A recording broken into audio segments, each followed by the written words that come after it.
Welcome back to the channel. This is the Action Figure Grader, and I am in the midst of filming a bunch of videos. Not sure when they're going to release yet in terms of order, but I'm basically filming them for while I'm at the beach this summer with my family. So I had the Legacy Collection. I'm going to do the 30th Anniversary Collection and Clone Wars. And again, I don't know what the order is going to be. So anyway, I wanted to show you guys some recent sales for Mint on Cards, some of the multi-packs, a couple of the comic 2-packs, and then a few of the vehicles from the Legacy Collection. And very similar to the Clone Wars, I would absolutely collect a lot of these if I had more space, because I love some of the figure sculpts. I always have had a soft spot in my heart for the Joker Squad Entertainment Earth multi-pack exclusive.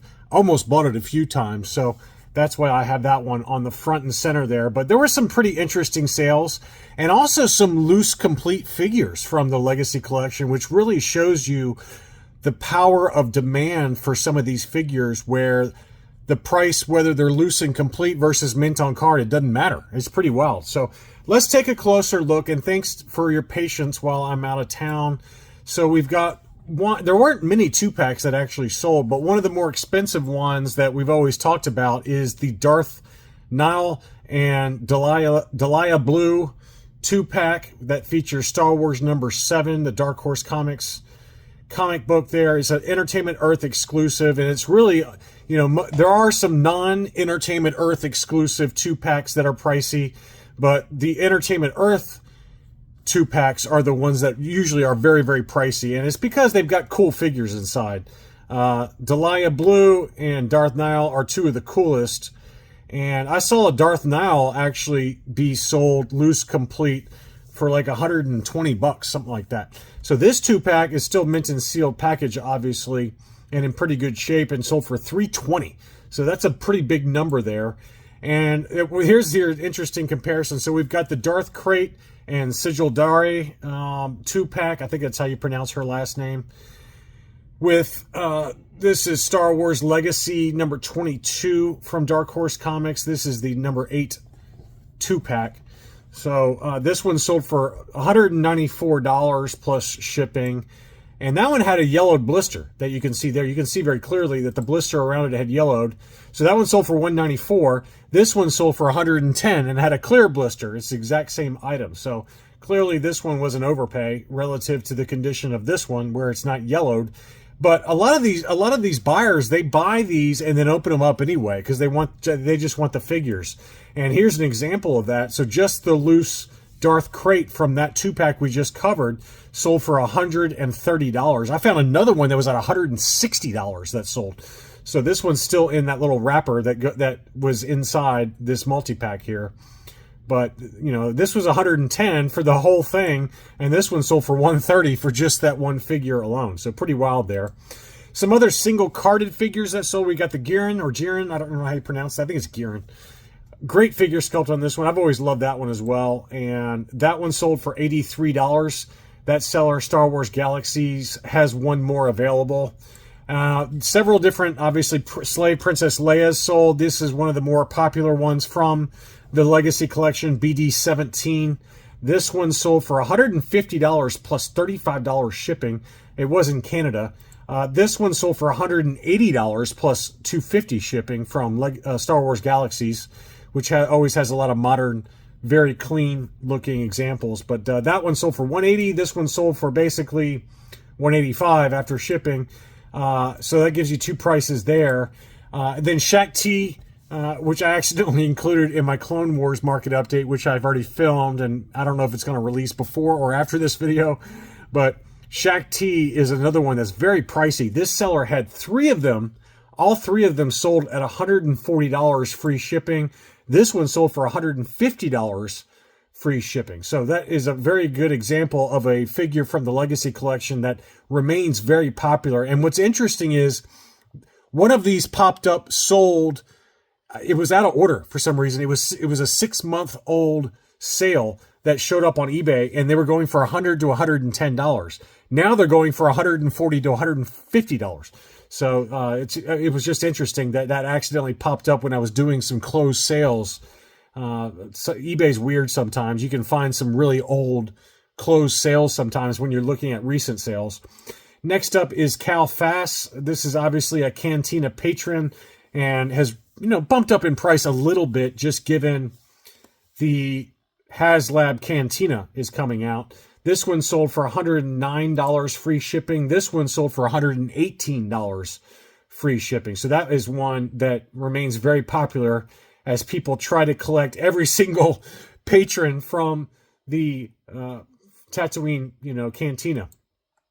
A couple of graded ones. We had the Legacy Collection Ewoks. It's an Ewok 2-pack. That one was AFA 8.5 uncirculated. That sold for $153.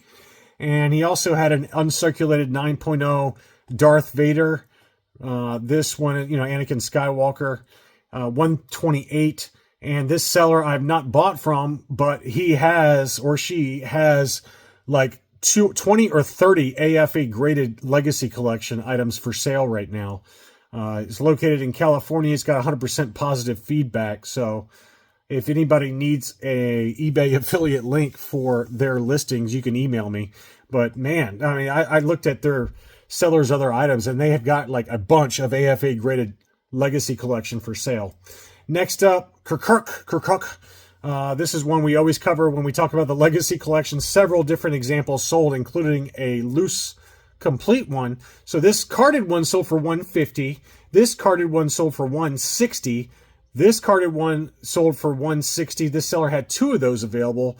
Both of them sold for $160. And then here was the loose complete one that was at auction, and that one still sold for $147 plus $450 shipping. So over $150. So it almost doesn't matter whether it's mint on card or loose complete. People will pay about the same amount, which is $150. It's pretty wild, but a very cool figure, very interesting face sculpt on that one. And then, on the backs of these cards, they have droid factories where it's like build a droid type things. And one of the droids that you could build from the Legacy Collection figures is this Jabba the Hutt Palace droid, which I don't remember, but is probably in like the background somewhere. But this is the BGJ38. I don't know what that means, but it kind of looks like a mosquito to me. But apparently it's very popular to get the complete droid all together. Each one of these little pieces. So you got the 2 feet, you got the two top half of the legs, you got the torso, the arms, and then the head. And all of these pieces, I guess, would come inside the packaging for various Legacy Collection mint on card figures. And this assembles everything into a 100% complete Build-A-Droid, and people are just buying it up like crazy. So $175 for that one, and this one sold in an auction for $180.50. So that's a very, very expensive one, but I get it because you don't have to buy a bunch of different mint on cards in order to build this one. It's already built for you. Next up, some multi-packs. We've got the Legacy Collection Force Unleashed. This is one of my favorites. I don't know why, but I love it. It's got Galen Merrick, obviously Star Killer there, the Imperial Jump Trooper Proxy from the video game, the Felucian Warrior, Shadow Stormtrooper. Pretty awesome multi-pack there. And that one sold for $120 free shipping. Obviously, I got to show you the Joker Squad. It's one of my favorites. I love this one. Lord Malaval in the far left. That's the Sith Quarren. Very cool. $220 for that one. And then we had the Legacy Collection vehicles, just a few here, but the Toys R Us exclusive Legacy Collection TIE Fighter sold for $100 free shipping. And Wedge Antilles X-Wing Fighter is always one that's been very pricey. I don't know why, but it's very, very pricey. $196 plus shipping on that one. And then the AT-AT, which they call this Legacy Collection. It's the packaging for the Legacy Collection is all over the place. They've got several different mint on card variations, and then you got packaging that really blends in with Clone Wars packaging, if you ask me. So I don't know if this is Clone Wars packaging or Legacy Collection. I'm assuming Legacy Collection, but it's very, very confusing to me for someone who just does not know the modern Star Wars lines all that well. If you want to know anything about the modern Star Wars lines, go talk to Mando number 5, which is Keith Guppy. He's got his own YouTube channel. He's got pretty much everything from every modern Star Wars line. So But anyway, this AT-AT sold for $350 plus shipping. And that's really all I had for this kind of market update for the Legacy Collection. I hope you enjoyed this content for while I am traveling. Thank you, as always, for watching, and I'll be back soon.